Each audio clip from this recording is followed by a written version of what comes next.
Assalamualaikum warahmatullahi wabarakatuh. Di sini saya Rian Apriansa, NIM 123111044 akan menjelaskan dan mempresentasikan UAS Teknik Riset Operasional. Di sini terdapat dua kasus, yaitu kasus yang pertama transportasi dan kasus yang kedua CPM, Critical Path Method. Kita pertama akan menjelaskan kasus ke-1 yaitu transportasi. Ketentuan soal di sini adalah variabel ABCD-nya diganti menjadi 4 digit NIM di belakang kita. Terus yang misalkan ada nolnya itu menjadi 5. Jadi ABCD ini jadi 1044. Langkah pertama adalah menentukan nilai ABCD dari 4 digit terakhir ini. Karena terdapat angka 0 pada digit B, maka sesuai aturan soal angka tersebut diganti menjadi 5. Seperti yang tadi saya katakan. Lalu di sini kita menghitung supply. Gudang 1 yaitu 80 tambah 1 kali 5 sama dengan 85. Gudang 2 100 tambah dalam kurung 5 kali 5 sama dengan 125. Gudang 3 120 ditambah 4 kali 5 sama dengan 140.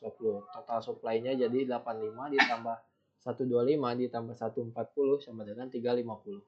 Penjelasannya, setelah nilai variabel diketahui, saya menghitung kapasitas supply setiap gudang menggunakan rumus yang diberikan pada soal. Total supply yang tersedia adalah 350 unit dengan perhitungan 3 gudang yang tadi. Lalu di sini kita menghitung demand. Di sini ada T1 yang dimana 90 tambah 5 kali 3 sama dengan 105. T2 110 tambah dalam kurung 4 kali 3 sama dengan 122. T3 350 dikurang 150 ditambah 122 sama dengan 123. Total demand-nya yaitu 105 ditambah 122 ditambah 123 sama dengan 350. Demand untuk setiap tujuan dihitung menggunakan rumus pada soal. Total demand sebesar 350 unit dan nilainya sama dengan total supply sehingga model transportasi berada dalam kondisi seimbang.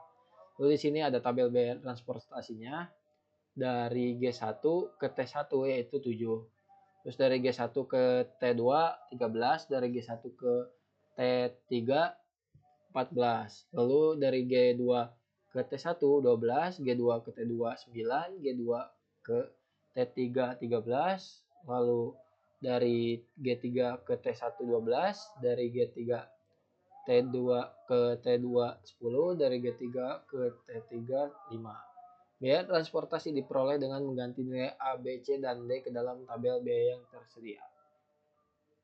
Lalu di sini kita ada Northwest Corner Method yang dimana alokasi G1 yaitu T1. Sini ada G1 ke T1-nya itu min dalam kurung 85,105 sama dengan 85. Jadi sisa T1 sama dengan 20. Lalu ini G2 ke T1 min dalam kurung 125 kurang 20 sama dengan 20. Sisa G2-nya yaitu 105. G2 ke T2 minimal minnya dalam kurung 105,122 sama dengan 105. Sisa T2 sama dengan 17. G3 ke T2 min 140,17 sama dengan 17. Sisa G3-nya yaitu 123. Lalu G3 ke T3 min dalam kurung 123,123 sama dengan 123. Yang dimana biaya totalnya itu dalam kurung 85 kali 7 ditambah 20 kali 12 ditambah 105 kali 9 ditambah 17 kali 10 ditambah 123 kali 5. Yang dimana hasilnya yaitu 595. Dari penghasilan 85 kali 7 yaitu 595. Lalu 20 kali 12 yaitu 240. 105 kali 9 yaitu 945. 17 kali 10 yaitu 170. 123 dikali 5 yaitu 615. Lalu kita totalkan 595 tambah 240 tambah 945 tambah 170 tambah 615 yang dimana biaya total akhirnya yaitu 2565. Metode Northwest Corner mengalokasikan barang mulai dari pojok kiri atas tabel tanpa mempertimbangkan biaya. Dari perhitungan diperoleh total biaya sebesar 2.565. Nah, di sini kita akan menghitung least cost metodenya. Biaya terkecil adalah 5 pada sel G3 ke T3. Jadi kita alokasikan G3 ke T3 123, G1 ke T1 85, G2 ke T2 122, G2 ke T1 3, G3 ke T1 17, yang dimana biaya total penghitungannya itu yaitu 123 kali 5 tambah 85 kali 7 tambah 122 kali 9 tambah 3 kali 12 tambah 17 kali 12, lalu kita hasilkan perkaliannya yaitu 815 ditambah 595 ditambah 1098 ditambah 36 ditambah 204, yang dimana biaya total akhirnya yaitu 2548. Pada least cost method, alokasi dilakukan pada biaya terkecil terlebih dahulu. Hasilnya diperoleh biaya sebesar 2.548, lebih rendah dibandingkan metode Norwest Corner yang telah kita hitung tadi. Sini kita menghitung modi method. Hasil evaluasi menunjukkan tidak ada lagi perpindahan alokasi yang dapat menurunkan biaya transportasi, yang dimana Z optimalnya yaitu 2.548. Modi digunakan untuk menguji optimalitas solusi karena tidak ditemukan biaya peluang negatif, maka solusi yang diperoleh sudah optimal. Lalu kesimpulan dari kasus transportasi ini, metode Norwest Corner dengan total biaya 2.565, metode least cost dengan total biaya 2.548, metode mode optimal dengan total biaya 2.548. Dapat disimpulkan bahwa metode least cost menghasilkan biaya yang lebih rendah dibandingkan Northwest Corner. Setelah diverifikasi menggunakan modi, biaya minimum transportasi yang diperoleh adalah sebesar 2.548. Itu untuk kasus 1 sudah selesai. Kita lanjut ke kasus yang kedua yaitu critical path method. Di sini kita menentukan durasi aktivitasnya, yang dimana di dalam tabel ini ada aktivitas, perhitungan, dan durasi. Aktivitas A perhitungannya 4 tambah 1, durasinya 5. Aktivitas B perhitungannya 3 tambah 5, durasinya 8. Aktivitas C perhitungan 5 tambah 4, durasinya 9. Aktivitas D 6 tambah 4, durasinya 10. Aktivitas E 4 tambah 1, durasinya 5. Aktivitas F 5 tambah 5, durasinya 10. Aktivitas G 3 tambah 4, durasinya 7. Aktivitas H 4, perhitungan 4 tambah 4, durasinya 8. Aktivitas I perhitungannya 6 tambah 1 dan durasi 7. Durasi setiap aktivitas dihitung menggunakan digit NIM yang telah diperoleh sebelumnya oleh ketentuan soal. Lalu kita menghitung forward pace, early start, dan early finish. Dimana aktivitas A early startnya itu 0, early finishnya 5.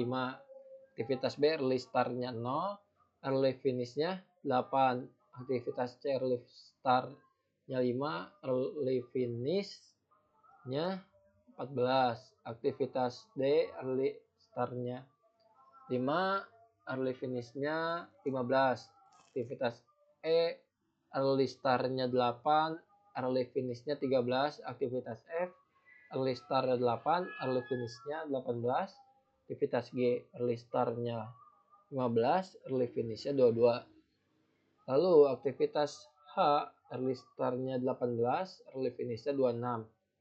Lalu aktivitas I early startnya 26, early finishnya 33. Forward phase digunakan untuk menentukan waktu paling awal suatu aktivitas dapat dimulai dan diselesaikan. Di sini ada penghitungan backward phase yaitu late start dan late finish.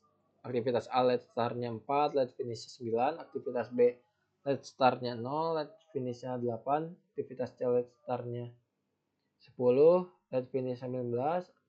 Aktivitas D late startnya 9, late finish 19. Aktivitas E late start 13, late finish 18. Aktivitas F late start 8, late finishnya 18. Aktivitas G late startnya 19, late finishnya 26. Lalu aktivitas H late startnya 18, late finishnya 2 Let's startnya 18. Aktivitas I, let's startnya 26, let's finishnya 33. Yang dimana backward pass digunakan untuk menentukan batas waktu paling lambat suatu aktivitas dapat dimulai dan diselesaikan tanpa menunda proyek. Lalu di sini ada penghitungan total float yang dimana rumusnya yaitu total float sama dengan let's start dikurangi early start. Yaitu aktivitas A float mendapatkan float 4, B floatnya 0, C float 5, D dapat 4, E 5, F 0, G 4, H 0, I 0. Float menunjukkan kelonggaran waktu yang dimiliki suatu aktivitas. Aktivitas dengan float 0 termasuk ke dalam jalur kritis, yang dimana jalur kritis ini tidak bisa diganggu-gugat. Jika diganggu, akan merubah perhitungan aktivitas lainnya. Lalu jalur kritis. Aktivitas yang memiliki float 0, B ke F ke H lalu ke I, durasinya dengan total durasi yaitu 8 tambah 10 tambah 8 tambah 7, itu totalnya adalah 33. Jadi aktivitas totalnya itu 33 hari. Jalur kritis adalah jalur terpanjang yang menentukan waktu penyelesaian proyek. Pada kasus ini jalur kritis terdiri dari aktivitas B, F, H, dan I dengan total durasi 33 hari. Dampak keterlambatan. Jika salah satu aktivitas kritis terlambat 3 hari, 33 ditambah 3 sama dengan 36.